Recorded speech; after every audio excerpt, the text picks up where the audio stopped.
So, Mr. John Wolf, have you seen this thing that has come out recently?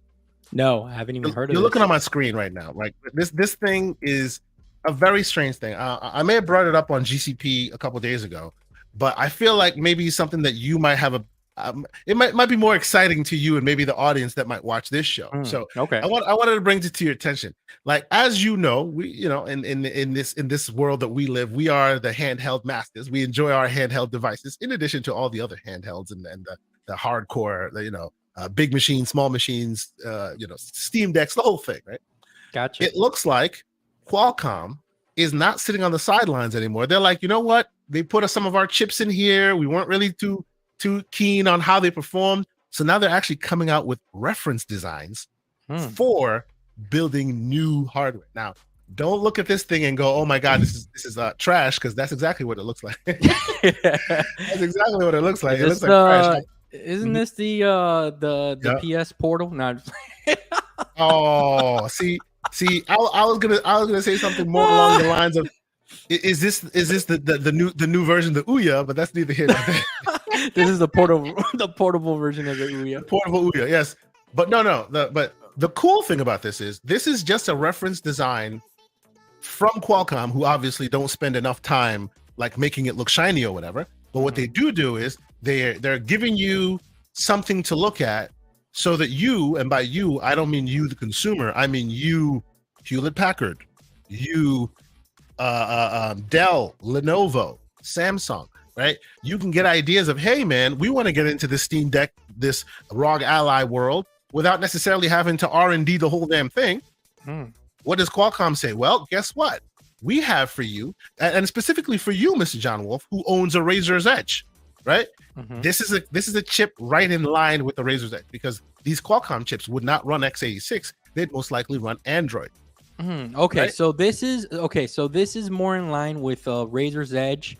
That's right. Other than Asus ROG Ally, where it's a full portable PC in your hands. This is more. But don't sleep on it though. Don't sleep on this thing. No, but hear me out. But this is like, let's say that I'm a hardcore Doom, I'm sorry, Diablo Immortal player. I want the best possible mobile version of it. I want to get one of these things. This is why I said don't sleep on it, because you'd be wrong in just assuming that it's only for Android, right? Because as recently as 2-3 days ago, an application has come out that emulates, hear me now, PC games on Android. So you're sitting there going, well, Android's the small guy and PC's the fat guy. No. You can play Fallout 3 on Android, emulated, native rendered Fallout 3 on a phone, right? Because we are now in a place where phone chips are so performant now that you can do stuff like this. Yeah, and we're getting up there, and I'm sure that the emulation on it will be pristine. So take a look, Qualcomm, and to the point that you're making about what do you call it? Mobile chips versus the real stuff. Like, they offer you 3 designs, right? The lowest spec one right here, 60 frames a second display, 1080p. Qualcomm will offer you the Wi-Fi 5 radios, right? A Bluetooth. I know there's slander there. Same thing in the mid tier, but they offer you Wi-Fi 6 and 6E with a 1440 144 hertz screen. It's not bad. I mean, the specs are on. Look, the specs are on point. They're on point, but I think but my point is, look at the top end. Look at the top end. Just take a look at the specs we got here. Yeah, and it's red, so it's a little hard to see. The Adreno GPU is pretty performant. They're talking about, they come with dual cameras already on the SoC. Qualcomm really fast 7800 chip, plus Wi-Fi 7. Yes, a protocol that doesn't exist yet, and ray tracing. Wow. Right, included in Wi-Fi 6, 5G, full sub 6 millimeter wave, like the real stuff. Right. This is obviously it's a moonshot, right? You're not gonna be holding this in your hand next week, but they're out here trying to say, hey, we're committed. We want to see people use our box. We want to see people use our reference design. And I don't know. I feel like this is super interesting. They're trying to speak to the Ioneos of the world. They're trying to speak to the Aya Odins and all of them. You know those small handhelds that haven't really gotten. Yeah. They're trying to say, hey, get this, and you might be able to, you accelerate your time to market without having to R&D everything, and maybe it'll bring costs down. And what you mean, I think it's interesting. Now, what you mean by R&D is like, for example, let's say a company that doesn't have a portable in the market right now. Let's say HP, all right, Hewlett Packard. Let's say that all of a sudden they decide to make a handheld. Which if you go with a Hewlett Packard handheld, good luck. But whatever. Let's just say let's just say let's just say that they decide to go with this thing, and they say, hey, you know what, we want to throw our hat in here, and they decide to go with Qualcomm here in their Snapdragon. Are they competing with the Asus ROG Allies of the world and the Steam Decks of the world, or are they competing with the Razor's Edge of the world? Where will they fall in who are they competing with?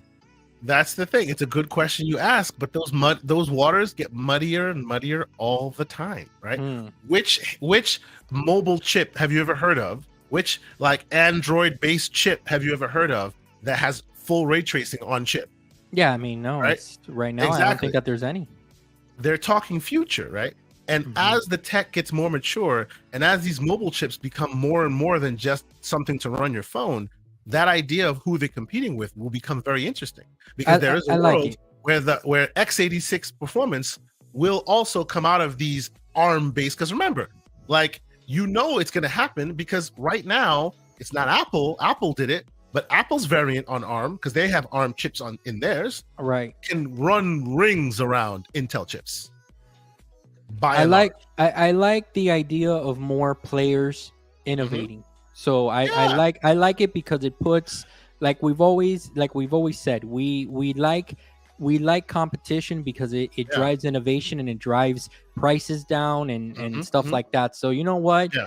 The more the merrier. If Qualcomm wants to throw their hat in here and think that they can offer something to consumers and to manufacturers, go for it. I think this is super cool. I'm actually excited about this idea, because honestly, think of it this way, okay?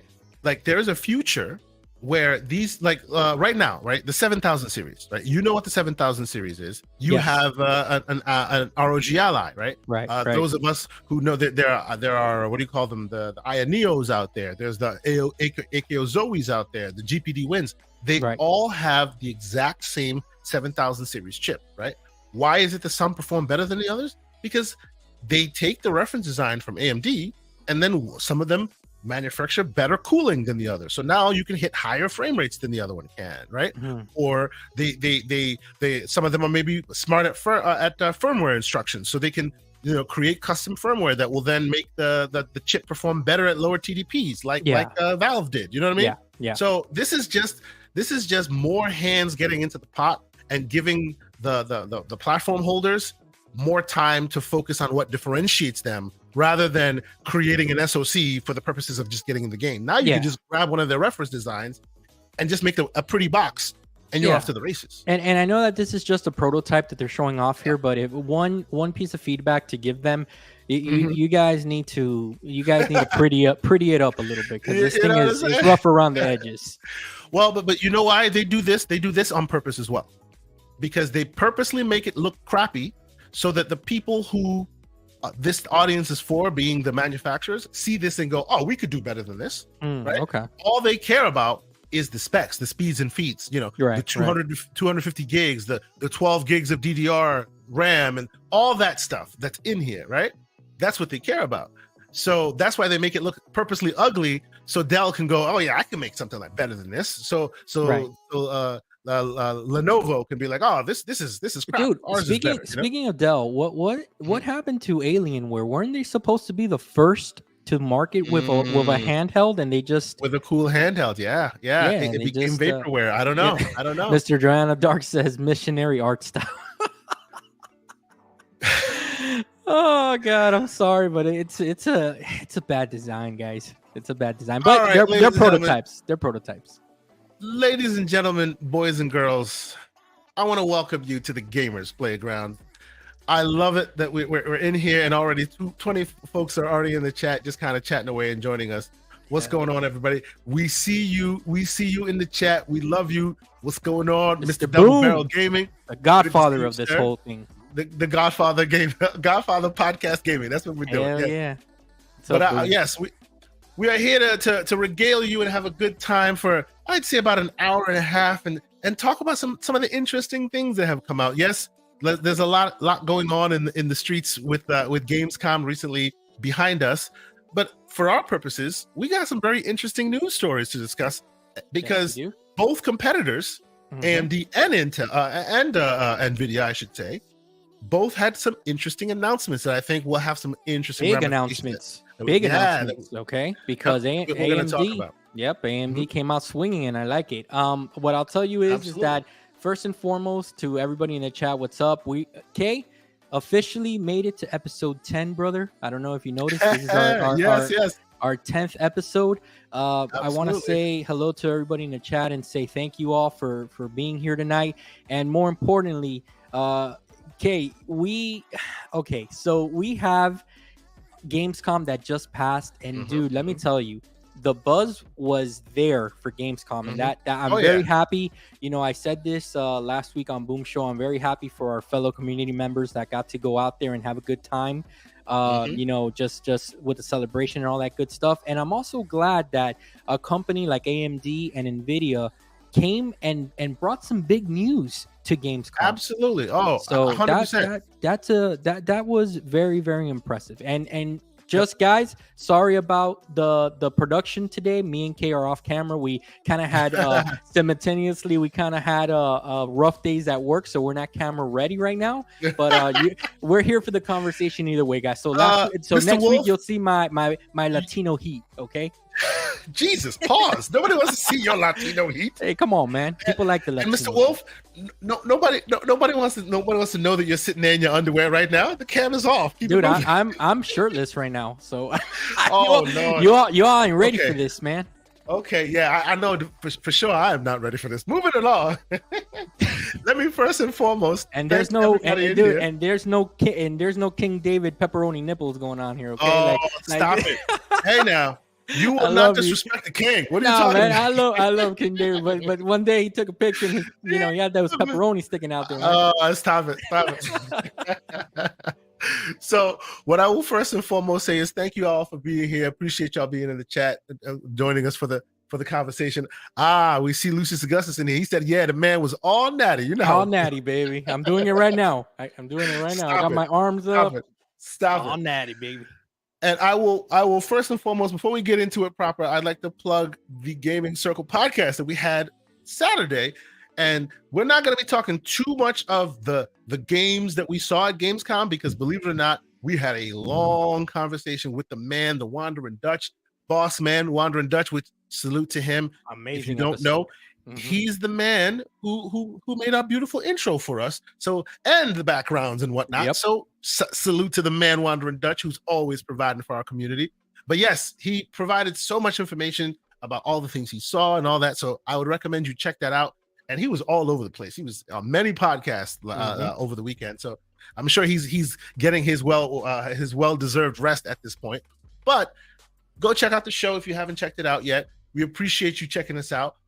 But let's first and foremost move into our Backlog Brothers segment. Let's do it. Before I do, though, I will ask that if you haven't hit the like button, please do. Please consider hitting that like button.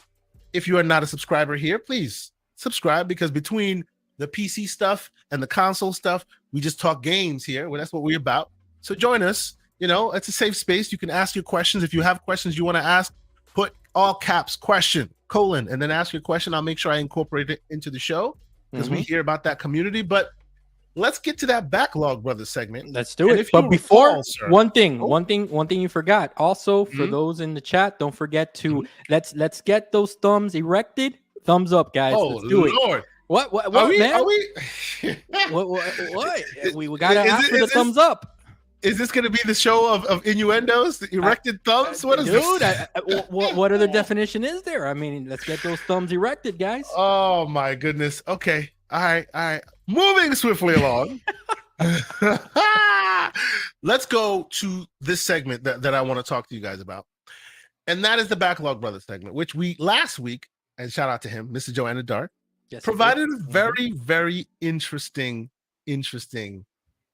choice, and that is John Woo's Stranglehold. Now, I'm sure you've played it before in the past. I've played it in the past. This is a game of its era. Oh, I gotta stop you right now.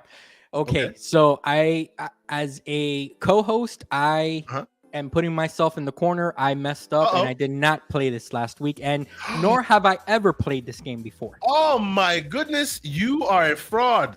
Yep. See, we need to borrow the ILP's fraud alert and shine it all over you now. And I'll tell you why. Right. So I have it. I had it ready to go on my emulator. I was ready to do our Backlog brother things, try out the game so I can be prepared to talk for it. And like a total fraud, I started playing Red Dead 1. And a week later, I'm still playing Red Dead 1, and I completed it over the weekend, and I just couldn't pull myself away. Red Dead 1 is such a masterpiece, dude, that I started playing the game all over again. It's the third playthrough that I've done in that game, and dude, I just couldn't, and I totally forgot that I had to play this game for our segment. So I'm a total fraud. I'm a failure. I'm a failure for the segment right now. So I'm gonna have to let you lead the conversation with this game and tell me what I missed out on. Oh, honestly, you did miss out on this game because it is a very, very interesting historical artifact, I will say. It is a historical artifact. Now, obviously, you're looking at the graphics. It's not the greatest looking thing in the world. Obviously, this is a PS2 game. You know, PS2 game is a game of its time, you know, artifact of a bygone era, you know, all that. But what they did with what they had, with the limitations they had, oh boy, did they shoot their shot. And I would say they were by and large very successful, right? The faces are stinted, you know, the assets aren't great, but the cinematics are great. It's awesome, it's fun, it's very cool. There you go. PS3 game. Do we have good levels of dialogue here, kind of like in our Wanted game? And in know, or is it more on the cheesy side? What are we looking at here? Well, I mean, it's stereotypical John Woo fare. I mean, you've played a John Woo game before, right? A movie, I should say. You've watched the John Woo movie before. Yes. This is and for those who don't know John Woo, you know, remember doves being released in slow motion before a fight. You know, yes, of course. This is John Woo, right? And if you think that is cheesy, then yes, this game is very, very cheesy. No, I mean, but it's like, you know, it's like the Snyder effect. You know, with Snyder, you're gonna get select stuff. You know that it's almost an art style. It's a specific, you know that Michael Bay, you're gonna have your ad placement and your slow motion transformers flying in air. You know, you kind of and your big explosions. So yes, I know exactly. Now, talk to me. I'm seeing a. I don't want to diminish the game here. Yeah. Go ahead. Tell me exactly what you see. From the gameplay that I'm seeing that they drew, and now I don't know if it came out before or after. Is this drawing inspiration on Max Payne 3? It's a Max Payne like. Yes. Okay. Yes. That's what I'll call it. A Max Payne like. Now, when you're in, and you know, we played another Max Payne like. We played the Punisher. Yes. Like that's why I'm like, you missed out, because this is actually a very fun Max Payne like. It really good. It's really good, right? Gotcha. Like, and I think if I'm not mistaken, like oh there's my a god, PC you saw that version flip as well. Phone? You saw that flip phone? You're darn right. You saw that flip phone. Look at it, look, and you can slide while shooting. Like the game just throws all the swagger on Front Street. It's great. It's very fun. You know? Till this day, Kay, the best cell phone that I have ever owned is the Razer. What was it called? That Razer phone. The very thin one. You know which one? What was the name of that Razer phone? That it was very thin and it was a flip phone, and you used to play Snake on it. The battery life on that sucker used to last you like 4 or 5 days. The Razer's Edge, there it is. Razer's Edge. Okay. I had the one that had like the cool dragon tattoo on the outside. And dude, that phone is still the best phone to this day that I have ever owned. And that but this is where I have to, you know, pull rank on you and say clearly you're not a good phone owner, because the best phone objectively is the Nokia 8100. No, I never. Yeah, I never had that. You never owned that, and you know why you didn't No. own that? Because you were not boss Matrix like me. No. It's I had to. It's the phone from the Matrix, literally. You know, No. By the time I couldn't afford that. I was probably working my first job or whatever. I'm like, I'll settle for the Razor's Edge. I'll settle for the Series S.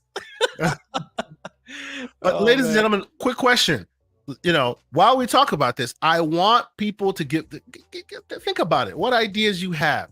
What games you might think we should think about potentially playing, in the near future, because I love this segment. I love revisiting old games. Now, it's a sweet spot you have to hit, right? If it's too old, then the graphical fidelity just doesn't benefit. But if it's just old enough, you can play it on a handheld at like full fidelity. You can even do some extra stuff. You can up res and all this, and it still looks like amazing. It really lets like the game shine. So I think it's awesome that we're doing this. I'm going to tell you my favorite part of this segment. Okay, when we together thought of it, my favorite part of this segment is that we are paying homage to what came before, because we're so easy to critique games nowadays, but we need to appreciate what came before. And when you have that appreciation, it kind of helps you kind of look at these new games coming out like today, and you judge them a little differently, because you kind of know where gaming how it's evolved throughout time, especially if you're like a longtime gamer like us, lifers, like everybody here listening.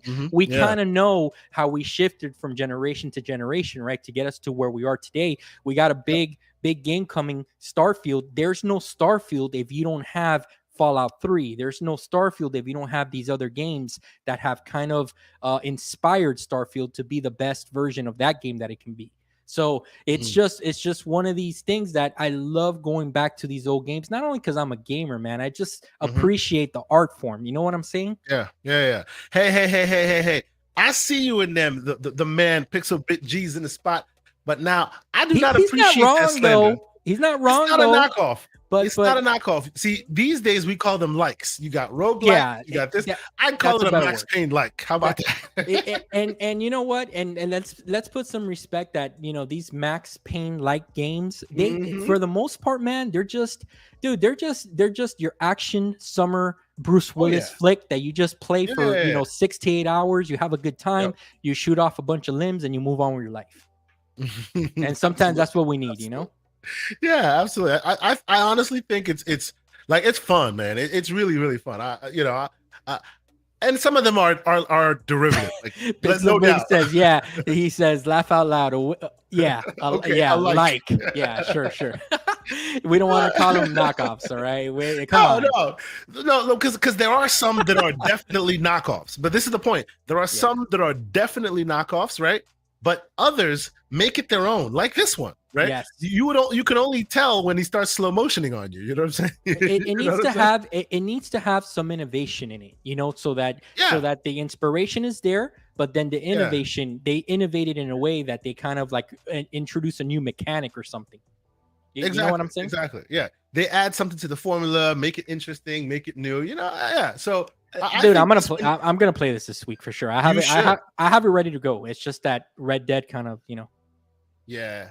No, I feel you. You really should, because the game is genuinely fun, and you forget how fun it was. Kind of like Wanted. You forget that game deserves a lot more attention and respect. Dude, and then you play it and you're like, yo, this thing holds up. It's good. I really like that Wanted game, like a lot. Yeah. So now we have other suggestions in the chat. Avi FTW says Giants Citizens. I don't know if I know this game. Kabuto. Or Heavy Metal FAKK2. I think I've played that. Heavy Metal, like that I remember. Isn't Heavy Metal a tank game? Like a Xbox Live Arcade tank game? But I've never heard of these games before. Keep the suggestions coming through. We'll wait towards the end of the show, and then we'll pick one, right? So we have that. We have them in there, and I'll every time I see one, don't worry. In the background, I'll be highlighting them in the background, so we can like reference them later. Right? Yeah. Let's do that so that we pick one, and then one that we both agree, and then we'll play it, and we'll come back and we'll talk about it. And since I have an IOU for Mr. Joanna Dark, I'm gonna play I'm gonna play John Woo Stranglehold this week, and then we'll come back next week and we'll talk about what I thought about it. See, and Grumpy's in here. What's going on, Grumpy? He says he's playing Splinter Cell Blacklist. Oh, that's a good game. That game, bro. That's a good game. I love that game. I personally like Conviction more because I feel like if they took a chance with the IP and they made, and after 3 games they kind of made something after 4 games, because I think that Double Agent came out and then Conviction. I really liked the story around Conviction, because I mean I have a daughter myself, so I kind of I kind of felt the story. But man, that whole, I love the way that, like, even when the game starts, how like the title screen is kind of like in the building and then the objectives come out highlighted. I love that. That was the cinematography of that game was next level stuff. To this day, not many games have gone that route, where they paint stuff on the walls. It was very, I know there are actual directors that do that in movies.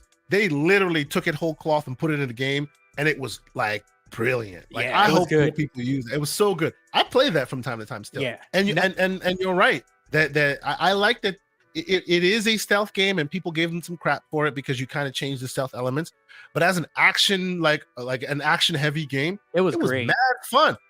Slamming out, and then you get access to that auto gun that just like headshots like 5 people in a row. It was like so cool. And then the awesome thing is too, remember right in the beginning of the game, you literally slammed the dude's head right in the toilet sink. Boom. Right in the urinal. It's it was so awesome. And we have another suggestion here. I see Afterburner, which that game I have through emulation. That is a great game. That Afterburner Climax. Pause. That's a great game right there. Okay, you know what it is. This show's all about innuendo, so I appreciate that. Afterburner Climax. That's a good one. That's a good suggestion. Slow-mo's in here. Boss man, slow-mo backslap in here. Salute to you, good sir. He's like, is StreamYard the reason this footage is running at 9 frames a second? The answer to that question, you're giving it 2 more. Yes. He actually said 7. You're giving it 2 more. 7. I'm sorry. Yeah. No, and the reason is yes. Yeah, and the reason is because we're running in split screen the podcast. Lord, that's what's happening. and then of course, Mrs. Joanna Dark, not to be outdone, comes here with the worst suggestion of the night. Oh just joking. I actually like Code Veronica. I do. Dude, I'm probably one of the few who Joanna Dark. You know I got love. You know I got love for you, brother. Oh, shot him right in the good side. Right in the ooh, hey now. Listen, Mr. Dragon Dark, you know I got nothing but love for you. We talk on the phone and stuff. That's the worst Resident Evil game of all time, man. I'm sorry. That's the worst mainline I'd rather play the Wii shooter game than play Resident Evil Code Veronica. Okay, so before we get too far in the slanderous direction, I see you, Slow-Mo. He's blaming the Series S for this footage. Oh, of course. Yeah, no, there's a hurricane about to go over Florida. The Series S is at fault for that too. Absolutely. Yeah. So let us move on, and let's talk a bit more. Let's talk about some interesting things that have come up. Okay. Yeah. Let's talk about some interesting things that have come up, because I want to talk with you, sir, about why we're here. Right. I want to talk about why we're here, and we'll get it. There'll be time. We'll probably leave a little bit of room for some pro tips. We'll do what we do in that context. But because this conversation is so hot button, I want to get to that first. Let's go there first, and I want to talk about all the fun and interesting things we found out about the new DLSS and the new FSR and all of that, in Gamescom. But before I do, I want to get your level set. Like, what is your thoughts of these protocols and these tools that are being used for gaming? Like, as a person who's coming to the PC space relatively new, right? And these things are not as prevalent there, and we'll talk more about the ramifications of the console side soon. Yeah. But they're not really prevalent there, at least not yet. It's starting to slowly drip out. So it would be okay if most people don't know what they are, or care, or understand what they're about. What is your sentiment on it? Okay, so I'm gonna be all over the place with this, okay? But please, go ahead. But I'll circle back to how I feel that the market kind of is headed. Okay, so being new, I was playing I finished. I'll give you one example of where I'm at with it. I was playing Red Dead 1 through emulation last week through Xenia. I beat the game, so I quickly wanted to just revisit Red Dead 2 because I wanted to start playing that, right? Just to go back to back with it. And I started messing with the settings. I wanted to play it through the ROG Ally on the big screen. And I quickly noticed that I found myself immediately looking for the crutch that is FSR. I didn't even try without. I didn't try to run a native immediately because I cared about my frames.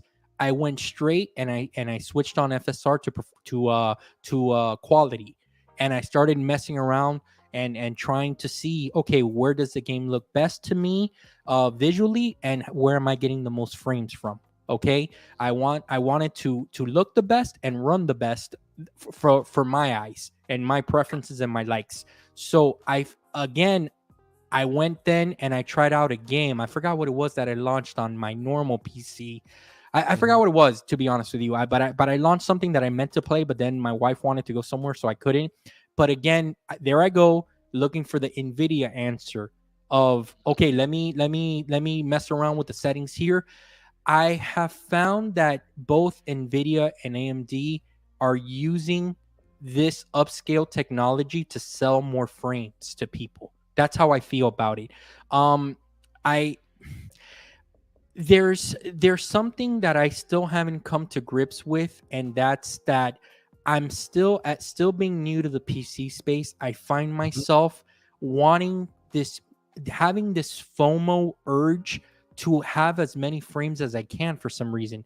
I'm a 1440p gamer, and I want the game to look as good as it does in 1440p. But if I have to knock things down to medium just to get more frames, I will. And I think that that's the sweet thing about PC. I get to choose. You might have a different preference, and then you get to choose because maybe you're okay with just seeing double digits, where I constantly just want to see triple digits, right? I think that these manufacturers, man, like this screenshot right here, this is their sample that they gave. This is before at 4K running at 36, and then you can see the jump with this new FSR technology, 122. If you see this automatically, your brain is already telling you the marketing here is at work. You already want to upgrade. It's creating this I guess you can say this behavior in the consumer, and I'm one of them. I'm falling guilty to this, and I'm here admitting it. That now I'm like, you know what? No, I want more. I want more. I want more. I don't know. I just feel like if these upscale technologies are being used 100% as selling points at this stage of the game, that's why I give AMD. Dude, when they came out on their press conference and they announced FSR 3, we'll get into it, what they announced and the ins and outs of it. But that was their big D moment, okay? Because they called out NVIDIA without calling them out. They basically said, while the other guys are just giving you these upscale technologies just to sell new cards, we're going to give it to everybody. Dude, that was a huge moment, I feel, for AMD. I don't know how much that's going to shift the market at all. I don't know what that's going to do in the long run, but I will say that I do appreciate them for doing that, because now that was a big announcement, man. I really do think that was a big announcement. Okay. So I know I've said a lot, but to circle back and to kind of end where I'm going with this, I feel like if they have trained me, they're getting what they want out of me. I'm going straight to the upscaling technology instead of just trying to run the games native. That's the answer. Okay. So let's see. So first and foremost, let's level set, right? What is upscaling techniques? Upscaling techniques are the process where you render your game or your image at a lower frame rate, and we're going to talk about, and I'll keep it high level. We're not going to get real deep into it, but there are differences in these technologies that are being put together. They're bundling different techs together, right? So the DLSS 3.5 has a combination of features, and so does FSR 3.0, right? FSR 3.0 not only working on resolution bump, it's also working on frame rate extensions, right? Yes. And there are different components that do that, right? So what is upscaling? At a base level, you take your 720p image, you use various upscaling techniques to then render it at a higher resolution. Right. Okay. Now, the other side of this coin is frame generation. And it used to only be a one-sided conversation because AMD did not offer it. Now they are with FSR 3.0. Right. And the question, what is frame generation? At a base level, frame generation is a technology that uses it specifically to boost frame rates by artificially inserting frames into existing. So let's say you have 10 frames per second, right? You have 10 frames in every second. They can put frames in between those frames, right? And if you put more frames in between each of those frames, you're doubling your frames without actually having the uplift of using your GPU to do it. Makes sense. What it does is, on the NVIDIA side, it's using like proprietary hardware on the graphics cards to do that, right? So it offsets your resources. The thing that seems interesting here, and we shall see where it goes, they're doing the interpolating of pixels. Instead of doing it the NVIDIA way with machine learning, they're actually doing a little bit different. They're using what they call vector motion data, which is basically like metadata from the frame before and metadata from the frame after, and they're putting it together, reading it, and then creating the frame between it with it. Question: Is this similar what Xbox did with FPS boost? No. So FPS boost is a really weird and interesting beast that we should talk about one day, because yeah, it's a console and we're here in the PC context and whatnot, but I will tell you that the Xbox is the coolest PC you've ever seen that you just don't know, because it's got 3 operating systems running on it at any given time. And there's something called a hypervisor, which is underneath all of it and giving resources to this and that. So inside your game, you're in a virtual bubble. And what FSR or what the FPS boost is doing is it's literally like playing with the outside virtual hardware to make the inside game think it's got more RAM than it actually does. So you don't have to recode your game. That's why Microsoft can literally go, look, here's your game, and it's resolution boosted, and it's also frame rate boosted, because they can play with virtual video cards, and then that virtual video card will reflect inside of the game to say, hey, I have more bandwidth than I thought I had.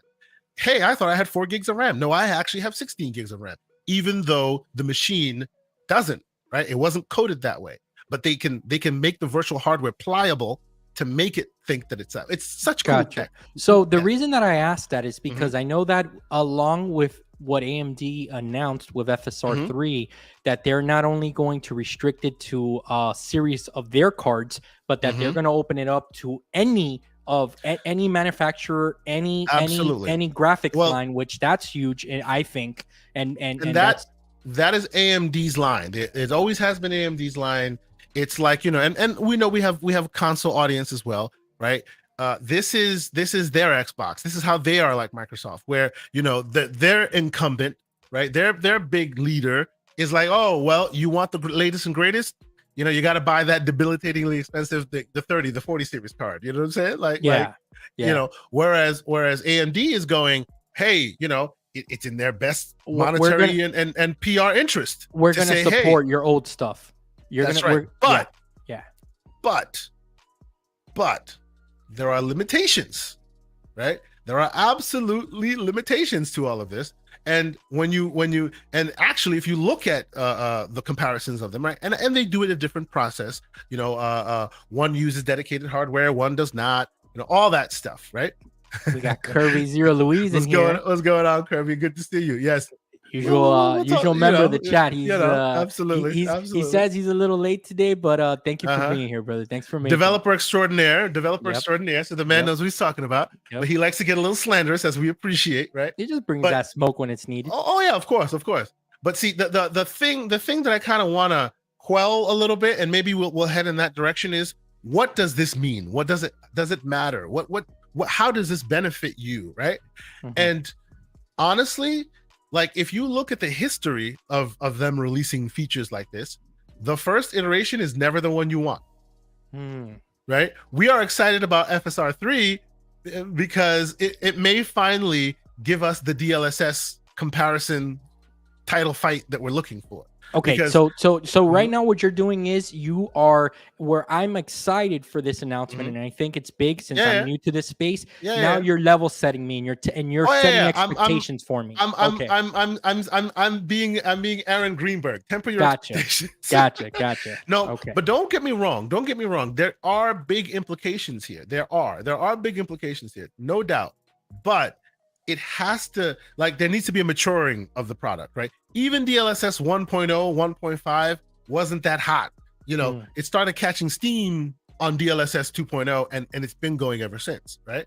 FSR 1, when it first came out, like, it was like, hey, they're doing it, but it was in no way, shape, or form at all comparable to what the incumbents were doing. But they matured it over time. They're maturing it over time. And the good thing they're doing is, like you're saying, they're being GPU agnostic. So you can bring even the competitor's card to it and it will do its best, right? Will it be as good as DLSS's offerings? So far, and the jury's out on FSR 3. I have not been able to use it myself, unfortunately.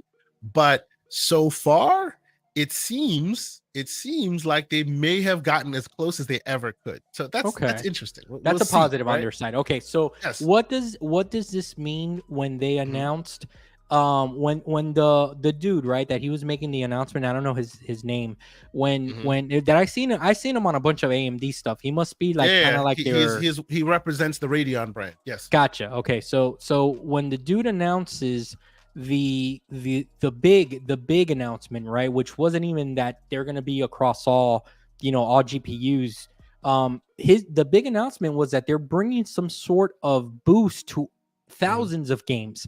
Talk to me about that. What is that about? That is frame generation, right? And that is what Kirby Louise is calling a scam right now. Right here, that's right. Yes. Okay. Yes. And they all do it a different method, right? What do you call it? NVIDIA has been using AI on their GPUs to offset that workload, right? Whereas, like, on the what do you call it, the AMD side of the house, they're using a different method to achieve the same thing, but we don't know how much of the same thing they will achieve, right? Like, again, the proof is in the pudding. We're gonna have to wait and see, where this falls as far as competition, right? When FSR first started, it was not competition at all, but it was at least a step in the right direction, right? And now they're also focused on DLSS, which on frame generation, which, again, step in the right direction. I am not confident that it'll come out like, you see this, right? You see these 64 frames to 106, you see these whiz bang numbers, 36 frames. Like, imagine going from a 36 frame image to 122 frames, right? That's almost 4 times the performance right there. That's big. Yes. But see, the reason why I'm tempering expectation is the method by which they're doing this is not the same as NVIDIA's method. And NVIDIA's method, because of their success, is kind of tried and true. And even in their example, where they have dedicated hardware, in the rare few games that it works, which they like in their instance, you have to actually like code for it, right? The frame generation has to be something that the developer wants to put into it. It's not just an agnostic feature that anybody can use, right? Even in that example, and I think the last one I played that had frame generation was, I think it was Spider-Man. I think it was Miles Morales. I'm not sure. I think it was Miles Morales. Anyway, even in that instance, if the conditions aren't perfect, you can see its issues. It kind of gives you ghosting and weird, like it's not as good as native. It just isn't, okay. So right. So then, for me to understand what you're referring to, on Miles Morales Spider-Man, you tried to play it on your 4090. And you tried to use AMD's Fidelity. No, not FSR 2. No. This is not Fidelity FSR. I used frame generation from NVIDIA. They have frame generation tech in Spider-Man specifically for that purpose, but it has to be coded into it. Which is what AMD is basically advertising here that they're going to release for thousands of games. Well, not thousands of games. They're going to release for every DX11 and DX12 game, which is basically the bulk of the gaming market today. Right, but that's right? the thing, right? So automatically, right? Just without knowing the ins and outs, my first thought was, wow, they just gave, and again, console brain here, they just gave a bunch of thousands of games FPS boost here. Kind of, sort of. It's that kind of like the wrong way to think about this? Yeah, kind of, sort of. It's kind of, sort of the way they did that. Like, it's kind of, sort of. Like, yes, it's true, but the difference in what FPS boost does, the process where FPS boost works, it literally doubles those frames. It doubles the virtual hardware that's being used. And unless the game was coded very statically with the hardware it has, it'll adapt and play faster and play greater, right? But if you built your game in a static manner, oh, well, you know, we made sure this runs at 30 frames and we coded it with 30 frames, then you start seeing things break. So your miles will vary depending on the game here. You might have some games that break. You might have some games that have, we don't know what it will look like. Well, specifically with the FPS boost example, that's how it works, right? But in this example, in how they're trying to do this, like from what I can tell, the potential pitfall here is if you the better graphics card you have, the better this thing will perform, which is kind of defeating of the purpose, right? You want a normal card, something that's not a monster card, and you still want it to be able to do all this cool stuff, right? But the motion vector data they're doing, right? They're literally grabbing data from the past frames and the next frames, and they're interpreting the middle frame. And if your card is not fast enough, it doesn't get as much data. The picture is not as clear. So there's a bigger chance that those interpolated frames are kind of wonky. They're not particularly great. You know what I'm saying?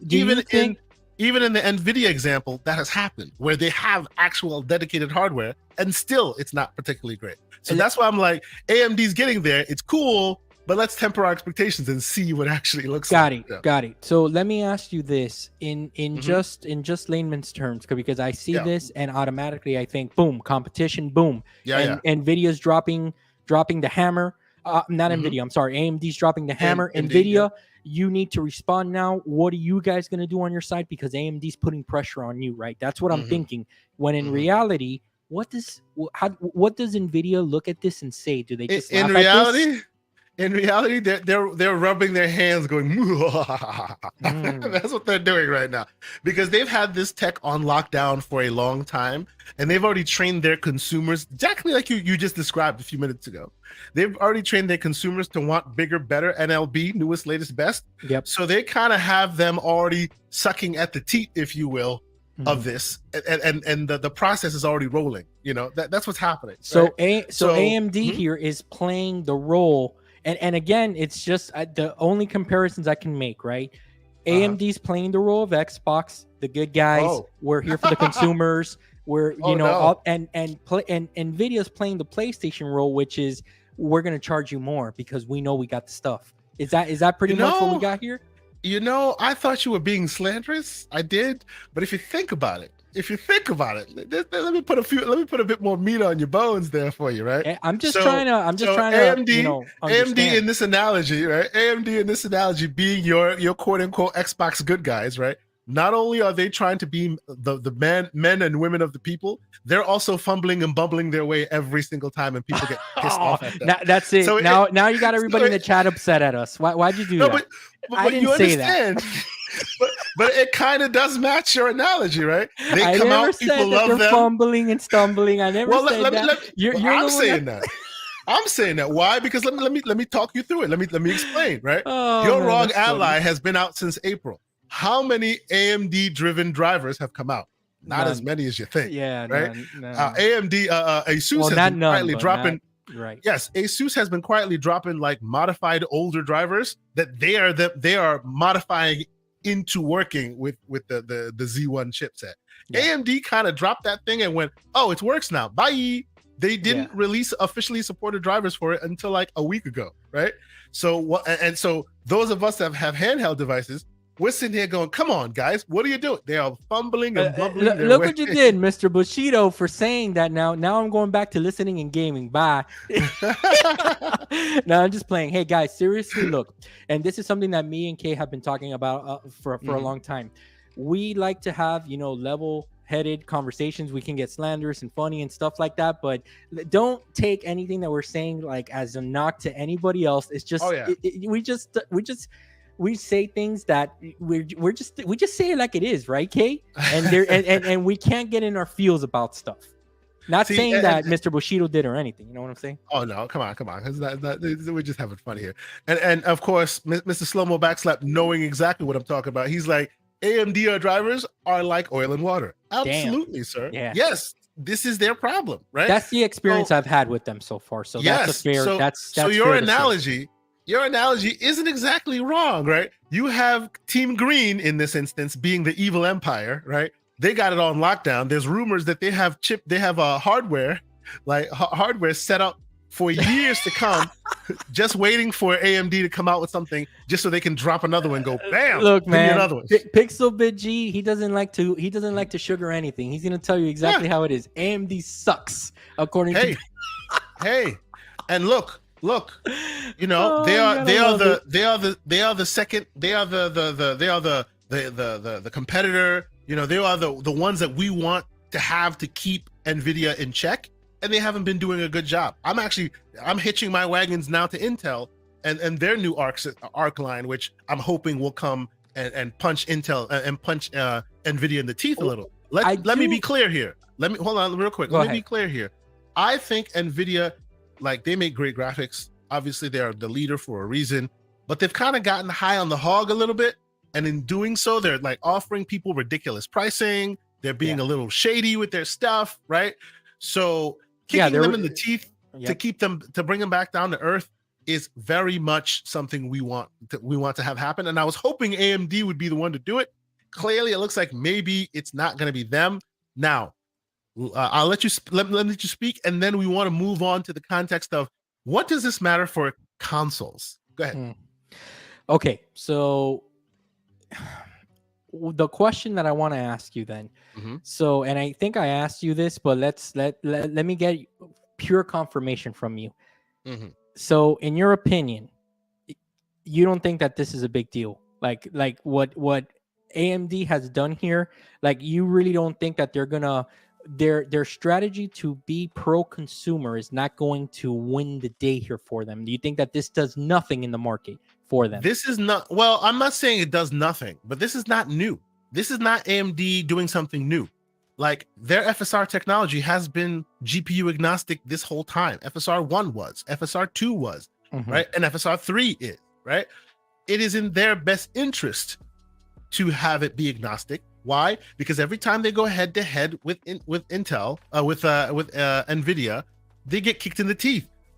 Even when they and there's a difference between rasterized performance versus path trace / ray trace performance. So you understand, rasterized is pre-built. The sun is shining this way because we told it to at every time. That's rasterized performance. Path trace / ray trace performance, they simulate the sun and all the lighting that comes with it, right? So and there's even instances where I keep doing that, where AMD has taken the lead on rasterized performance, right?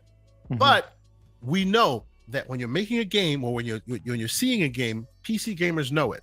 Lighting is the beginning and the end of a game. Lighting can change anything and everything. Look at what happened with Halo Infinite. It was first announced, everybody what the hell that? They fixed the lighting. Okay, now we're talking, right? It's all about that lighting. And ray trace lighting is next level stuff. You want to laugh? Right? When I first saw that trailer, right? I thought it looked pretty good. So I'm part of the problem. I thought it looked pretty good on the initial trailer that I saw, but after everybody, started with the comparisons and started kind of pointing it out, it's hard to argue that they. It's hard not to see it once they point it out, right? Yeah. So needless to say, the lighting is everything, and everybody keeps saying that, ray tracing is snake oil, right? Ray tracing is snake oil.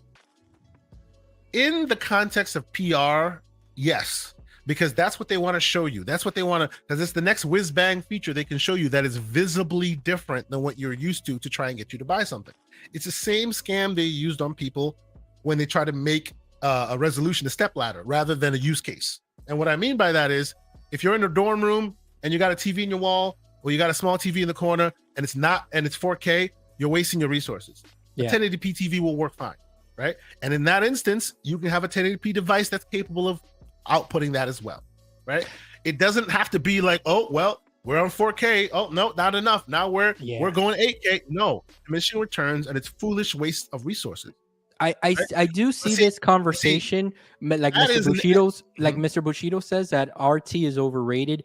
I do see, and before you rebuttal, I do want to say this.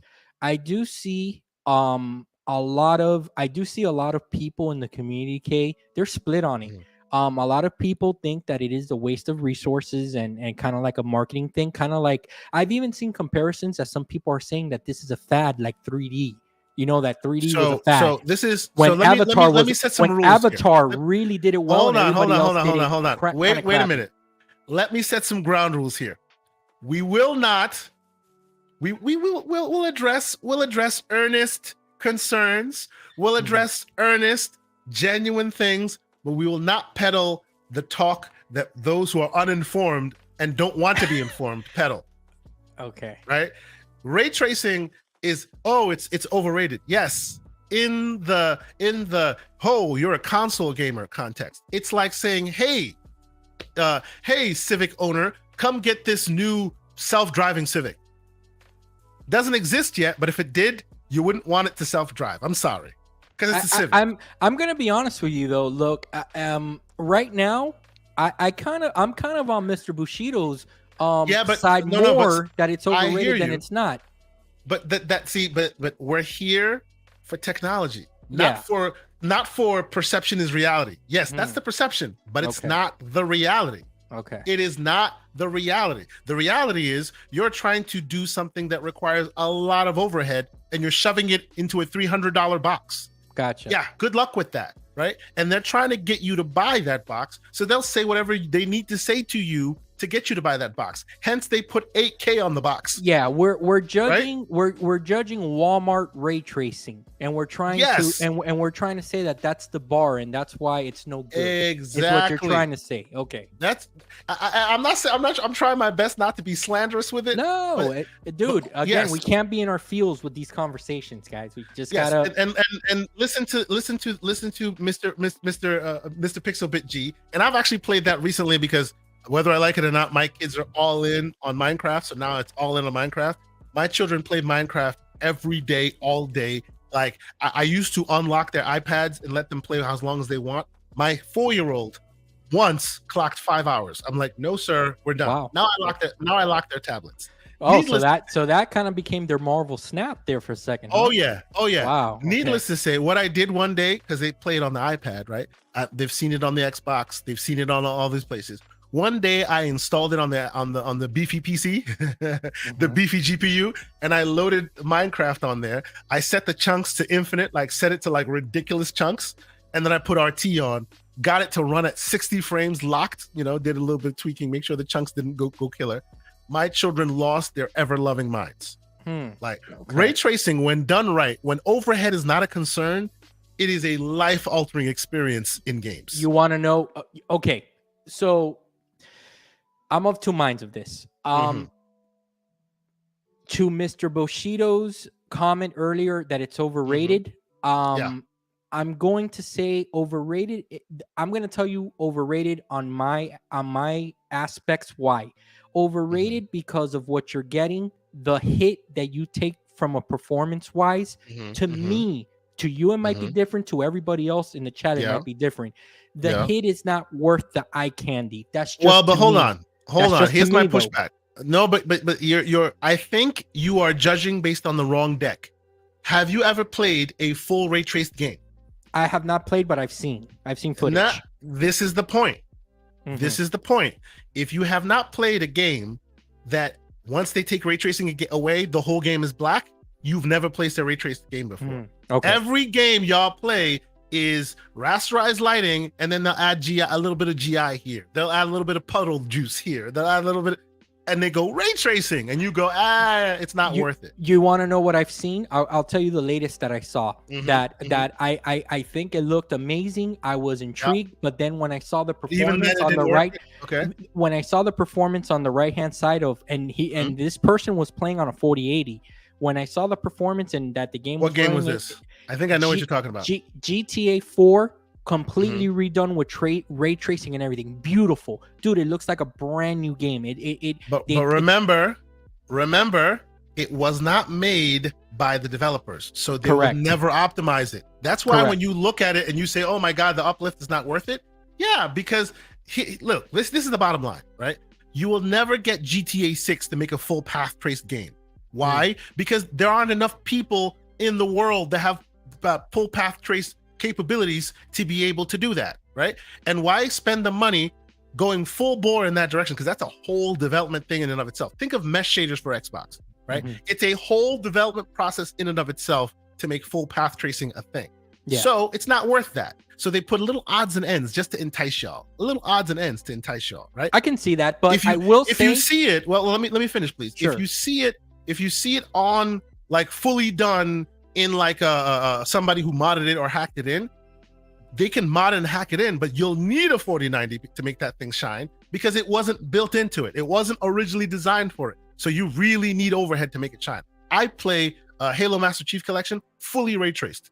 It doesn't exist in real world, but you can kind of do that. It's an amalgamation. It's not like hardcore realistic. Yeah, it's a little bit like it's a good approximation. A little too shiny. Full dog. A little too plasticky, it's a good approximation. And shiny. Exactly. Yeah. But still, the overhead is monstrous because it needs to be from jump part of development, right? Yeah. Even what do you call it? CDPR with their amazing Cyberpunk, which is supposed to have path tracing, this and that.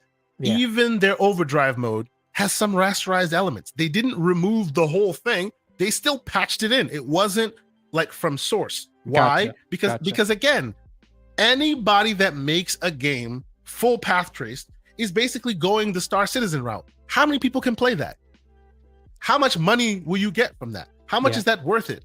It's not. So everything you see is like a toe dipped in the water. Literally a teeny tiny toe dipped in the water. Oh, I'm glad that we had this conversation because now I understand ray tracing in general better. But I do find myself to the reason that I find myself in the Mr. Bushido camps of RT overrated is because I do find myself clicking it off every single game I play. I just click it off. I don't want it. Yeah. And the thing is that because the reason is because of the performance hit that I see across the board. To me, it's not worth it. And that's the thing when you're choosing these things, right? So I to me personally, I don't want that hit. So I see the ray tracing, I roll my eyes and I say no thanks. And I click it off. Do you know what we're gonna do?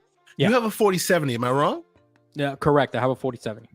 We're gonna find you a fully path traced game that you will play. Let's do it. And this won't be puddles. This won't be a Ubisoft where they added on the odds and ends, and they do good work and it looks nice, right? But it's very, very hard to find a console, a PC that can do full path trace. That was my aim when I built my machine, right? That's why it's balls to the wall. That's why I was doing GPU. I wanted to do a lot of like video editing and stuff as well. But path tracing, being able to play a full path traced game was a goal. And that's why I built it this way, right? I will agree with you guys that in the marketing cycle, they are making the mistake that they've made with 1080p, trying to pedal it to the consumer when it's not ready for prime time yet. And because of that, folks who may not know too much behind it are just looking at it going, it's overrated, it's not worth it, and they move on. Yeah, you know what I'm saying? Darth Kermit understands where you're coming from. I wouldn't say it's overrated. Are we having a PC argument? Yeah, that's where I was bringing it from, and Kay pointed that out. So that's this is the thing. That's a good point. Right? Yeah, it's that like Walmart, that Walmart ray tracing, as I'll call it. Yes, it's like saying that Civic that you have that they built in the self-driverless in it, oh, it's overrated because it crashes. Yeah, it's a $30,000 car. That's a fair It's a $12,000 car. It's a fair point. Where the game is happening right now is at the high end. And eventually, when that stuff gets democratized and it gets optimized and more and more and more and more, and that's what brings us back to FSR 3 and brings us back to DLSS 3.5, then you'll start seeing it more in your consoles, right? Now let's talk about that, right? Let's head in that direction. This is the DLSS 3.5 with the high-end AI generated ray tracing and all this. Let's talk more about that, okay? In the console space. Like you asked, is it a big deal or is no big deal at all? In the console space, it can potentially be a game changer, okay? And why will I tell you that it can potentially be a game changer? It can potentially be a game changer because right now, it's a differentiating factor right now between Xbox and PlayStation, right? PlayStation's development pipeline is Vulkan. Microsoft / Xbox's pipeline is DirectX, right? And the features that are being brought to bear here are directly in line with DirectX, right? What did they say when they said that frame generation was coming? They said it would work on any DX11 and DX12 game. Well, you're talking about from the AMD side, right? You're talking about you're still talking about the AMD. Okay, because I see you're on I'm talking about because remember, the only console that uses NVIDIA's stuff is the Abacus, and they use the old school NVIDIA stuff that they're trying to get rid of, right? We're still talking about AMD because AMD powers both Xbox and PlayStation, right? The cool thing, the interesting thing here is now, and let's not belabor the point. Could that change soon enough? Absolutely, it could. Where PlayStation incorporates that features in. Now, how would they do that? There is a translation layer. It's kind of like your Proton for Steam Deck that translates like Windows games into Linux, but this translates like DirectX code into Vulkan. Understood. Right? But so far, it only supports DirectX 10 and 11. It does not support DirectX 12. Right? So a lot of those DirectX 12 features, a lot of those mature features, the direct storage, all the interesting whiz-bang features, for now, because of PlayStation's pipeline, are not supported there. Could they change that? Sure. But for now, they're not supported there. And since it's DirectX 10, 11, and 12 based, they are 100% supported from jump on your ROG Ally, on your Xbox, on any of those AMD DirectX capable machines. Let me ask you a question. Why do you think that Starfield was not included in that slide that they showed games coming with FSR 3? Do you think that it's not going to be available with it? Because I would think that that's a game that would benefit on our Asus ROG Allies of having FSR 3. What do you think is going on there? They have already, NVIDIA, AMD has already spoken that they're working with AMD to make the upscalers work. So even though it wasn't on the list, they have said that it will be done. Got it. They have said that it will be done. Okay. Now, more to the point of why it is exciting in the console space, if and when it matures, that's when that whole overrated ray tracing thing may change, right? In a world, and again, this is marketing, in a world where you see 36 frames per second with it off and 112 frames per second with it on, that's snake oil. I bet it's closer to 60 than 100, unless of course the machine here is a monstrous beast, which it probably is. But still, what you're saying is that you think that that's a high-end graphics card on the that you're comparing it to. Okay. I think I think it's a very high-end machine that they're doing this with. But needless to say, this could be the difference between, hey, this thing can't get ray tracing, it can't run right, and now it can be ray traced and still run right 60 frames per second on a console. Okay. Right? This could be the path that leads us there. Again, the proof is in the pudding. I don't take these slides like as on face value, because every time they release these slides, they always tend to be amazing, and the truth is somewhere in between. So do you think that AMD's conference, and where they specifically mention all the graphics cards going to benefit from this, all that good stuff, they also mentioned the serious consoles? Do you think that was their way of saying that it's possible, or do you think that was more of their announcement that it's coming down the line? What do you think that was about? Bro, it's coming down the line, 100%. Okay. It is coming down the line. There is no doubt that it's coming down the line. Definitely is coming down the line, right? Because and let's be clear. And this is me being a bit. I'm analyzing the tea leaves a bit rather than the facts on the ground that I've read. But we've heard it in our community, whether you're on console or you're on PC, right?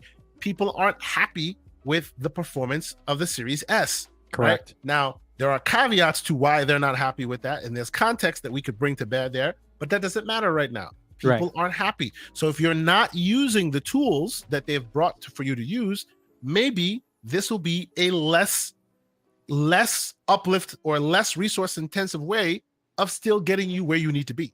Right? Microsoft doesn't care how they get this problem solved, whether you want to use the compression blocks or not. If you use DLSS and it gets you to your 60 frames, problem solved. Okay, right? But and forgive me for being skeptical about it, but I have to be because of what I've seen. Because I can only judge and I can only make a fair comparison on what I've seen.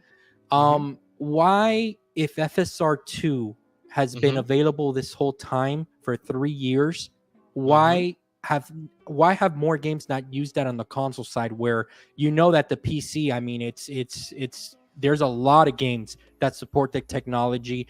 What has kept the developers from adding that to the console space? And I think I know the answer to it. I think it's because we know how restricted consoles are, that they're just trying to make the best experience for the largest pool.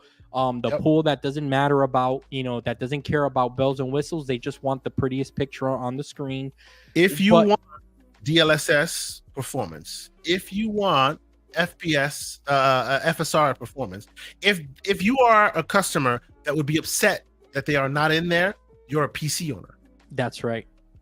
And that's the reason why, because remember, at the end of the day, they're not sitting there toiling away at these games going, how awesome can we make it? No. It's what's the minimum benchmark we can hit to separate you from your dollars, right? And in the console space, it's whatever can pass cert. So you think that we've reached 3 years into the generation, we've reached a boiling point where the developers are going to have no choice but to start using this stuff, because now the consumer is pushing back. No, it's not about the consumer necessarily pushing back, because the consumers will never push back. Like, there will always be enough casual consumers that really don't care about any of this stuff. And they outweigh, and they move on, and they outweigh the mass.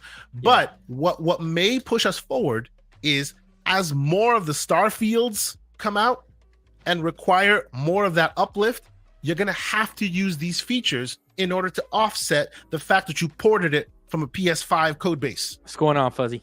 Yeah, right? I got you. You're going to have to use these tools to get to that 60 frames if you didn't build it natively to hit that first, right? So eventually, just by the nature of it, you're going to have to use these. Like, look at what do you call it? I always make reference to it. Look at Flight Sim, right? Until the PlayStation, until the Series S came out for $300, the minimum entry point for Flight Simulator was $1,300. Wow. Full-fledged PC, right? And people give that game short shrift because they call it, oh, it's just a simulator. There are people who live their lives in that game. Yeah, it's no joke. I know people who are husbands, wives, their children, they all play it. They've gotten so good at it that they went and took their flight license. They now are pilots. They fly on the weekends, and all because of Flight Sim. Yep, they have setups. They have the flight stick. They have all this stuff. No, hear me. They literally went and took official flying lessons, and now they are pilots because of Flight Sim. That's amazing. Like, I know many people like this. Flight Sim is a big, hairy deal. It's been around since 1979. Most people don't know that, right? So until the toaster, until the potato, they call it, showed up, the minimum requirement of entry was about $1,200-$1,300 because you needed a comparable PC, right? So all that interesting tech that was a necessity to get to run on that potato, right? And all I'm saying is, in the future, I foresee that as games like Baldur's Gate set the benchmark for density of content, as games like Starfield set the benchmark for density of content, you will need these tools to offset the fact that you just don't have enough resources to hit the bar. I understand, and that's a fair prediction that I think you're making. Now, let me ask you about two things that all this conversation has brought up. Sure. The first one that I wanna talk about is I want to circle back to the frame generator, the AMD solution that on thousands of DX11 games, it's going to give us basically more frames, right? So does that tell me if I'm right or wrong here? Does that mean that if for anyone out there that owns a 3060, 3050, or whatever the case may be, as soon as AMD implements this, they're going to be able to take advantage of that and see higher frames. And of course, I understand what you explained, that there are going to be certain games that it depends on if the engine, and we might see that it doesn't really play nice with it. But does that mean that the 36 owner will sit there and thank AMD for releasing this, because now their game has more frames and they're going to be a happier consumer, and kind of look at AMD as good guys here? Well, it's not that simple. Like, we'll see how the implementation works, right? If you have an AMD card, you can implement that at the card level. Like, you have a ROG Ally, you can go in there and set FSR on all the time because you have an AMD based card, right? If you have an Intel or NVIDIA based card, it may need to be implemented within the settings, right? It's a small update because they did that for the older versions. They'll need to update it. I'm sure it can be modded if people don't do it, right? But be clear here, right? These are dirty frames, not clean frames, right? So some games, light games, it'll be beautiful, it'll be great, it'll be awesome. These frames don't wear protection. Is that what you're trying to say? They have unprotected frames? Is that what's going on here? No, what I mean by that is, if you're trying to say that, okay, all of a sudden you went from your barely hanging on PC went from I can barely hang on to now I'm a boss. You may see a better uplift. Yes, you may. Okay. But it may also look kind of janky and weird, because if your PC and your card does not perform well enough to interpolate and to understand that motion vector data that they're using to analyze the previous frame and the next frame, and then creating that frame in the middle, that frame in the middle they create won't be an exact good copy of the other ones. But so it's hitting 90. But it's hitting 90K. Yes. I don't care that it looks like Vaseline. I don't care that it looks like I smeared the screen of Vaseline. I want 90. Now, it may not smear Vaseline. Remember, Vaseline happens when they do the resolution scaling, right? This will be frame generation for FPS, but it will be a different manifestation of weirdness, but it will be weird. Okay. Right? And I've seen it even on the DLSS side, where they use dedicated hardware to do it. If it's not doing a good job, you can definitely tell it gets a little funky. It gets a little weird, right? And not too many games have it available frame generation wise on the NVIDIA side. So it'd be that. Here's the plus side of it, though. A lot more will have it because of the AMD variant, and presumably that matures the product and matures the tool set faster, right? Gotcha. So much like we're excited about DLSS 3, because DLSS 3 is not just your frame generation, it's also further resolution boost with AI now backing it. They're going a little further in that direction, and still it's CPU GPU agnostic. They're maturing the tools so much so that they're almost neck and neck with DLSS at this point. Understood. Right? Understood. So that's the plus of it all, Okay. So here's my second question. And this is why I feel kind of while feeling excited because AMD did this, also where my skepticism comes in a little bit. Talk to me a little bit about the RTX remix that was promised when they showed off these 40 cards. I saw RTX remixes of Morrowind and of Half-Life 2 recently. Amazing. Looks amazing. What my question is, what's the goal of these promises with RTX remix? Is it that is this just a barometer of what is possible and it's up to developers to do it, or is this literally something that you can set on and it will completely remix your game? I'm confused on this. Okay, so RTX remix is a tool, and I'll keep it high level because it's meant for developers. It's a developing tool that basically you can use it to pull out the rasterized lighting and then replace it with I wouldn't say full path tracing because to get native full path tracing, you have to build it in there from jump, but a close approximation, right? And why are they doing this? Because we've already discussed it. Those of us that love this stuff. We want this stuff, right? So there is a market for that. And the best part about it is they tend to release these remixes for free if you own the original copy, right? So you ask yourself, why do they put so much time and effort into it, right? They are doing, and here's my smoke for all y'all console viewers out there. They are doing what I have been asking Microsoft to do for a long time. They're setting a reference design. When they bring you a tool, not only they just bring it out and go, see, it's great, use it. I don't know what it does. I don't know why I should use it. I don't know how great it is. So what do? They grab your favorite game in Portal and they completely RTX it out. And then you remember that game because that's a favorite game. And I remember this is what you can do. This is what you can do, basically. And they blow your ever-loving mind out the back of your head, showing you what's capable. Gotcha. Why do you think that there's a Minecraft RTX mode out there? Yeah. That thing blew and continues to blow minds. And all of that is why you'll tend to buy an NVIDIA card instead of an AMD card. Because they put these things out there and they're like, oh, RT on, and they're showing you all the whiz bang.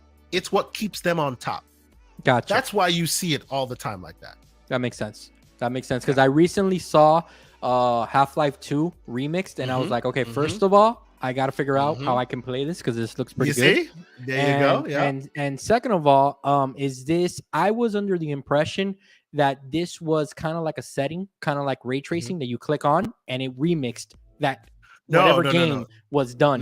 But then no, that's not the way that works. Yeah, it's a tool. RTX Remix is a tool that you use for various. It's almost like a toolkit for NVIDIA and NVIDIA-based games. Like, well, not NVIDIA-based games. There's a bunch of different games, but like, if you recall, do you remember way back in the day? I forget the name of this game. It's a twin-stick shooter. Came out on Xbox. Came out on the Xbox exclusively for a little while, and it's like I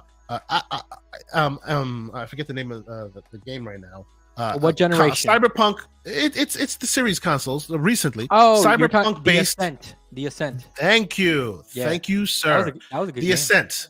Yes. Did you see that too? Did you see that mod that came out where someone had gone zoomed in all close to read the newspaper articles on the tables in the game? Yeah. No, I haven't seen that. We found out that game is far, far, far more detailed and detail driven than you thought initially. That's because co-op, obviously right? they pulled the camera back. Yes, it's 4-player co-op. We got to we should roll that. Yeah, we should play that. It's good now, actually, with Pixelbit and a bunch of other people. We should do that. Yeah, it's a good experience now. The bugs have been ironed out. By and large, it's a proper game now.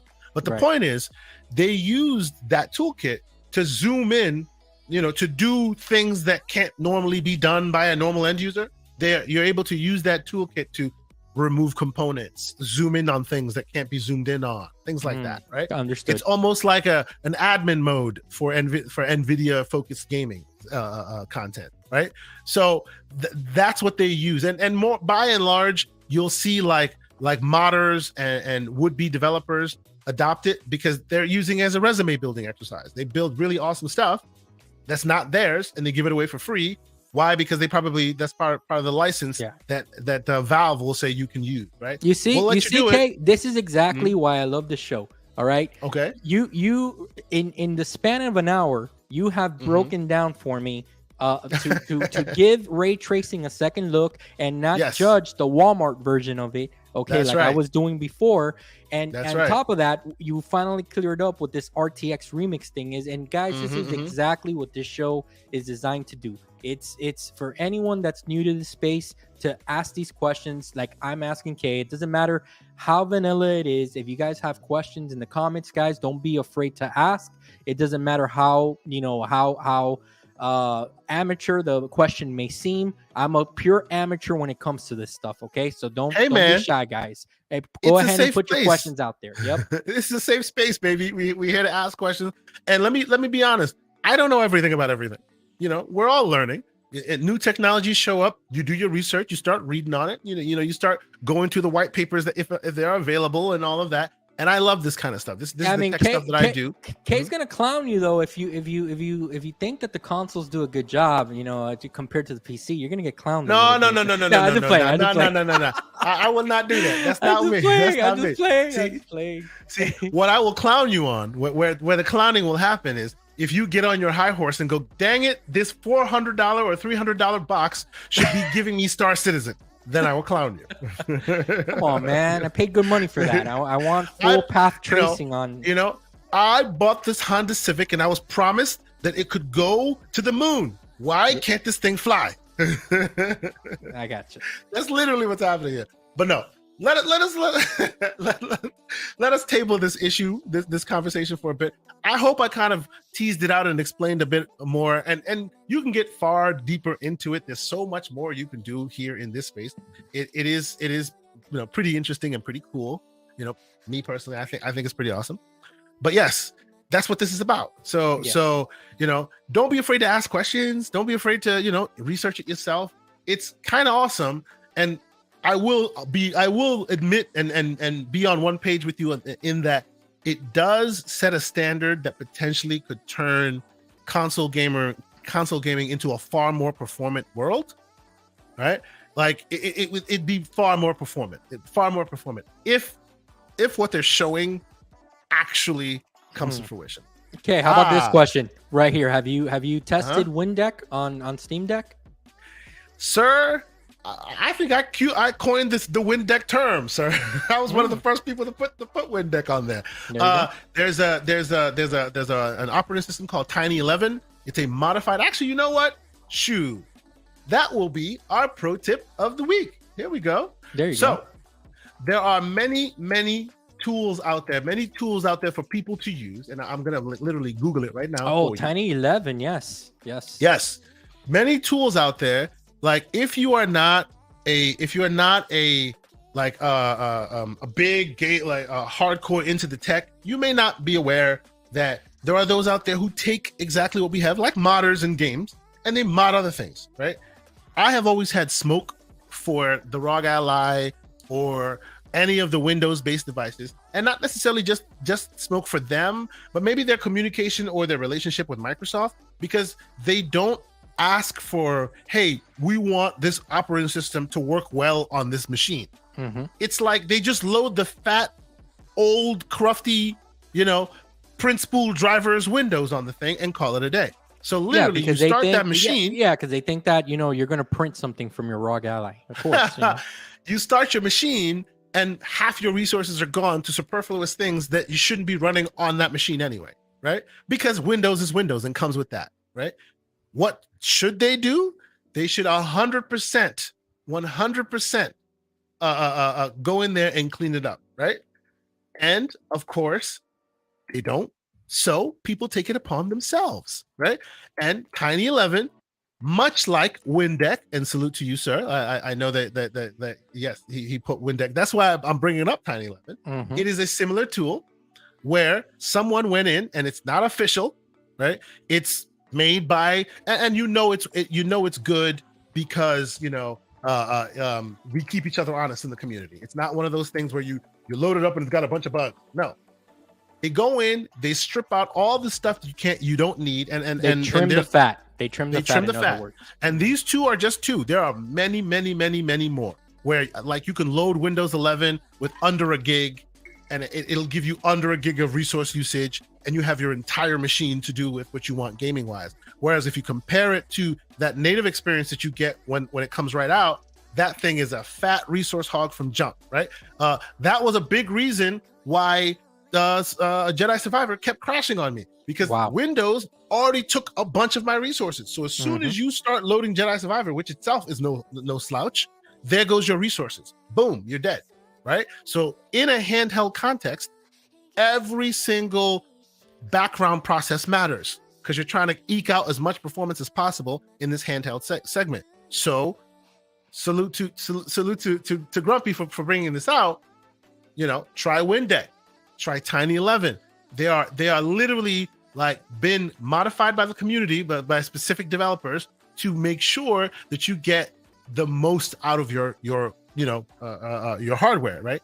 This is not for something like a desktop where you plug it into the wall and you call it a day. You could run it there, of course, but this is more for a device like an ROG Ally, where every resource matters, right? So they'll strip out all the fat, strip out all the crap, and even the things that come with Windows by default, you'll have to go install, right? You want the Xbox store, you got to go install it. The Xbox app, you have to go install it, even though it runs by default normally, right?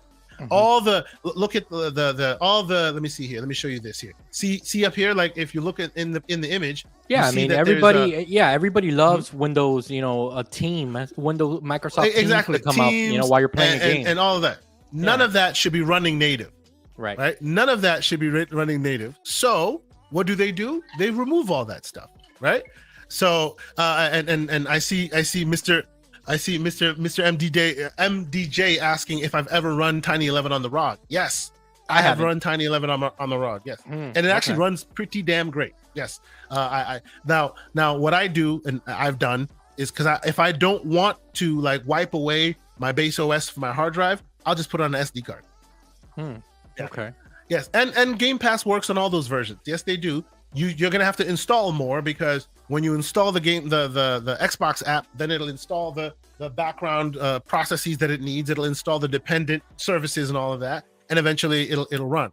It just takes a lot more effort to set it up because it's literally going to be a barren version of Windows, which is what you want. Let me ask you a question. So do you think that do you think that they're kind of shooting themselves in the foot? I know obviously the answer is yes, but like in the terms of performance, like do you think that we'll see benefits to FPS, for example, if you don't have all that stuff running in the background? I mean, I think the obvious answer is yes, right? It's not even a thing to think about. There are great content creators that are on the YouTube streets right now doing it right now, right?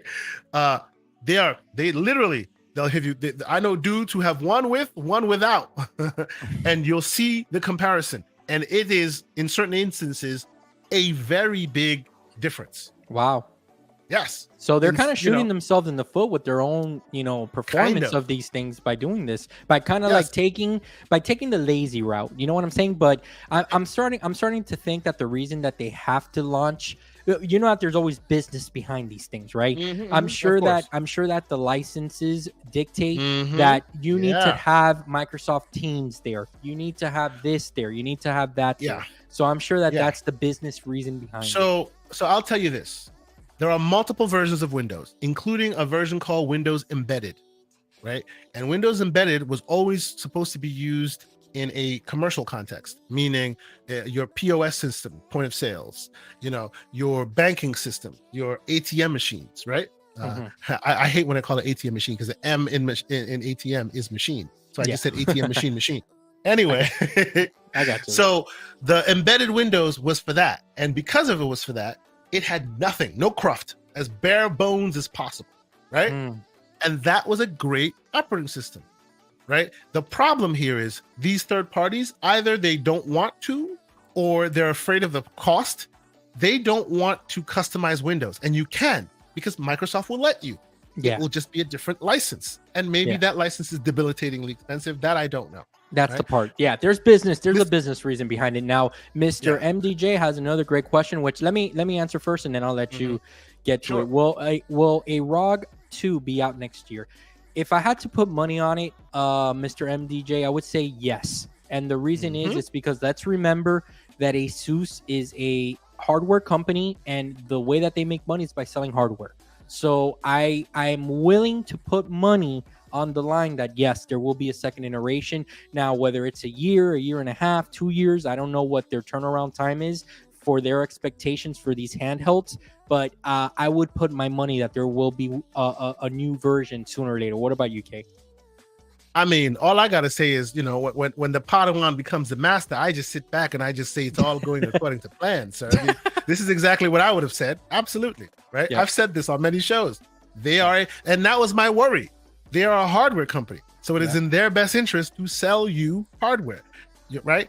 To this very day, it's how many years now? The Steam Deck still reigns supreme because they have no incentive to sell you more until it's not reigning supreme. That's what you want. You want that console generation feel, right? Yep. But someone like an Asus wants to give you the cell phone model because every time you buy new hardware, they make money. Exactly. And if you stop buying new hardware, they don't make money. Then it's all about Microsoft. But here, the last point he brings up, this will be the last thing we talk about, and then we'll close the show for the day. But you bringing out this question, Mr. MBDJ, really, really like brings up a very cool and interesting point. If you heard a lot of Phil Spencer's interviews during Gamescom, he telegraphed some very interesting things. Yep. Right? Does he know who he's dealing with? Absolutely. Right? What does he say? Oh, my ROG Ally is like my Xbox on the go. He's already planting the seeds. Oh, there you go. He's talking about, it doesn't matter what the plastic box says on the back. My saves are there. This is there. That's there. Every time I need to play my games, Game Pass, it's all right there. So what are they doing? Mark my words. There's a short-term plan and a long-term plan. Short-term, I will not be surprised if we see a new app in the store that really, really optimizes that front-end user experience to make it even more of an Xbox experience. Right. That's the short-term because you already own a ROG Ally, right? And they need you to continue to enjoy your ROG Ally so you can keep using their store, so you can keep playing their games. To them, it's an Xbox that they didn't have to build. Correct. It's the best. It's better than you buying hardware from them. You know why? Because hardware from them, every time you buy one, they lose money because the hardware costs way more to make and to produce and to market and everything else than they're selling it, right? So if they get you to be a Game Pass subscriber and all you do is own a ROG Ally, they have won bigly because you didn't have to buy in. And they need to give you incentive to click on Game Pass instead of Steam, for example. They want you to click on Game Pass for that to make it as easily accessible as possible. They won't say that, but that is their competitor. They won't say it, but that is definitely their competitor, right? So the short term, you're gonna see a front end. I am, and if it doesn't happen, then that is them once again. And TM, I trademarked this one, clutching the defeat from the jaws of victory, as they do a lot, right? This is an easy layup. I had to hit you with the bro. Come on, man. It's an easy layup. So I foresee that in a very short term. And by and large, based on how Phil was talking, it's definitely happening. The long-term play, I see an Xbox handheld. Yes, I see an Xbox handheld. I think that this whole 2 SKU thing, it's the direction that we're going to go forward. I know many are going to be sensitive when it comes to hearing that, but it's just the direction that I think that we're heading towards. I think that they understand that there's an audience out there that wants a portable solution, and I also think that they understand that there's an audience out there that wants power. So I let me hit you with this. Since you said that there's an audience that wants this solution and an audience that wants power, so they're going to feed the beast on both ends, let me hit you with this final, what I'm calling my tinfoil kufi. For those who know, I bet next gen you get your Series X like, which is the big balls to the wall machine, and you get a Series S like, which is the resource sipping machine. But that resource sipping machine, hybrid console. No, I don't want it. I want my Series X only. Stop it. I don't want 2 SKUs. Let me speak. My Series X. So 2 SKUs, big dog and the little dog will be a hybrid console, and its docking station will give you discrete graphics then be able to hit higher notes. So it's your solution, John Wolf, that you use right now, but in a more Microsoft context. Because now, for those who remember, Mr. John Wolf has a ROG Ally, and when he plugs it into his whole the docking station, he plugs it in and he connects his external GPU to give him that extra throughput, right? To give him that awesome stuff on the TV screen. Imagine a device that is grown man Steam Deck like, grown man Switch like, in the handheld context, 720p screen, like made for that handheld sipping of battery context. You plug it in, dock it, it connects to its base station, and what's in that base station? More resources. How about more this GPU. one? How about this one? How about the docking station? If you want more power, is to buy Upgrade that Series X. Yes. And then you can connect it to your. No. See, you're not hearing me. There are 2 SKUs, and there will always be a need for that big, because us PC gamers exist, right? Yeah. We will know. You will never convince everybody that the only console to own is this hybrid thing. You would just not, unless it's a Switch, right? Yeah. People will always want the big dog, but I'm telling you, there's a world where you see them offer you the little handheld guy, right? And then the docking station turns it into X. And 2, 3, 4 years down the line, it's no longer performant enough. Replace the docking station with a new docking station that gives you even more performance, because now we have that available. I think we're heading towards that future. I think it's realistic. Yes. And he's planting the seeds. I think so. I think so. Yeah, and it sounds that way. So I, for one, am like super excited, because you know me, I love my handheld devices. I know you love your handheld devices as well. Mm-hmm. You know, it's all about options here, people. It's all about where you play, where you want to play, all that stuff. Okay, let me ask you one last thing before we go. Mm-hmm. Okay. These PCs, man, the 4090 is about the size of a school bus. Okay. What's going on here? It's not. Is Nvidia going? Is Nvidia going to level set here and make these things smaller? And I guess you can say why are these graphics cards so cog beefy? So what's going on here? Okay. salute to the ILP. Shout out to Lord Cognito. I hope he's doing well at home. I know you're feeling better, brother. Yeah, and we gotta send him that. We have to send him this clip so he can laugh at it. We're gonna send you this clip, and we wish you well, Cog. We hope you're feeling better, brother. Well, my first pushback is my 4090, sir, is not cog beefy. because my 4090 is liquid cooled. It's the shroud that caused it to be that big. And when I say it's liquid cooled, people are like, "Ooh, you're just being, you're doing that, that pompous hand in the air thing." Yeah, no, the pinky. I didn't want it to be a huge monster that would take up all the space in my case, right? And what takes up most of the space in the case with a 4090? The chip is still a very thin, normal sized chip, but it's so performant and so powerful and so hungry that they put huge heat sinks and monster fans all over the thing. And that's what makes it ridiculous. So if you find a liquid cooled variant, it's throwing the ice on it. It doesn't have to blow it up and be big. The size doesn't necessarily matter in that instance. It's just about how cold you can keep it, because it has a radiator attached to it and all of that. That's why I did it the way I did it. Gotcha. Okay. Right. All right. So that answers that question. Yeah. So as the third party manufacturers mature their product, you'll see that the fan technology will get better, and with that, the size of the monster cards will get smaller. Right. Okay. All right. I mean, that makes sense. Right. It's just that, coming from the console space and now being a PC gamer, I'm looking over at my PC right now and I'm like, man, why is this thing so, why is it taking up so much space on my desk, man? That's all. That's the only question I ask myself. I understand. And the reason is because you want power, and power is hungry. Yeah, that makes sense. That's literally the reason. So there we go. Keep the questions coming, ladies and gentlemen. We love the questions. One thing we've heard is that platform holders listen to the stuff we say. So now we have to calibrate our words carefully and make sure we're saying the stuff we want to have happen. Yep. So, ladies and gentlemen, it's going to be awesome. I can't wait for all the crazy, awesome excitement that's about to happen. Mr. John Wolf, this is the end of our show, sir. Where can the people find you, keep up with you and all your craziness right now? Yeah, man.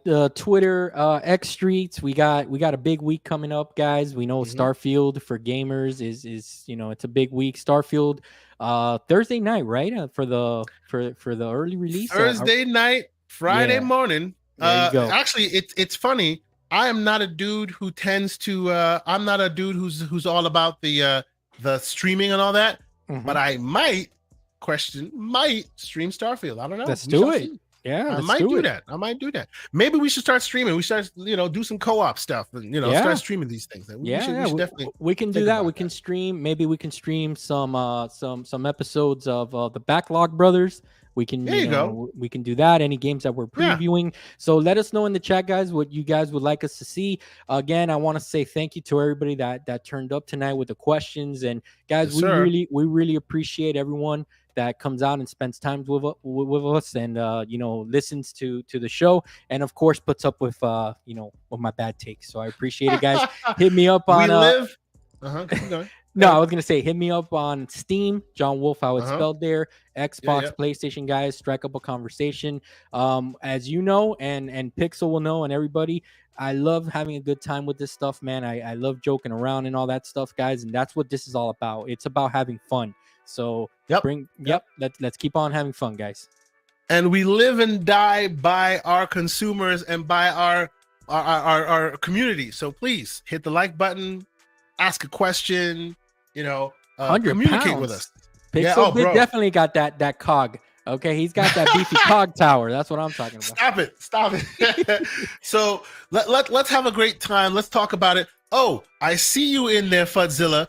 I see you. He says he's interested in the Immortals benchmark. Oh, okay. Brother, a quick aside before I go. I might be one of those dudes who signs up for EA Play Plus for a month to try out Immortals of Avium. It kind of caught my interest. It's running like 720p on consoles. I want to see what it will run like on this 4090. I'll join you. The game looks awesome. Yeah, I'll join you on that. And look, since he wants to see various hardwares, you can do your 4090. I can do my 4070. I can do my ROG Ally. So we can give you a good range. Absolutely. So I'm gonna totally give it a shot. I'm thinking I might run it. I run an Intel house right now, so I'm on the 3900K. So I'll do that with the 4090, and we'll give it a shot, and we'll show it up here. But you can catch me Wednesdays on Mr. Boomstick's channel. What am I forgetting? On Mr. Boomstick's channel, Double Barrel Gaming. Primetime. You know we do that. PTG. We love being there, talking games, talking all that console, Xbox, all that stuff. We love it. So catch us there. Saturdays, of course, you can catch me GCP on this very channel where we're talking, slanderous gaming talks in the morning with my man, Mr. Everborn Saga, and then of course back here again on Monday nights with the brother, Mr. Latino Heat himself, Mr. What is he? Mr. Missionary Gamer himself. No. Wait a minute. No. I'm anti-missionary gamer. No. What are you doing, man? You calling me a missionary gamer? There you go. I game everywhere, baby. Okay. But until next week, and of course next week when you see us, we will be definitely playing that Starfield. Oh boy, exciting times. We say keep it gaming, and PCMR does not have to be a 4-letter word. Have a good weekend and have a good week, folks. Peace out.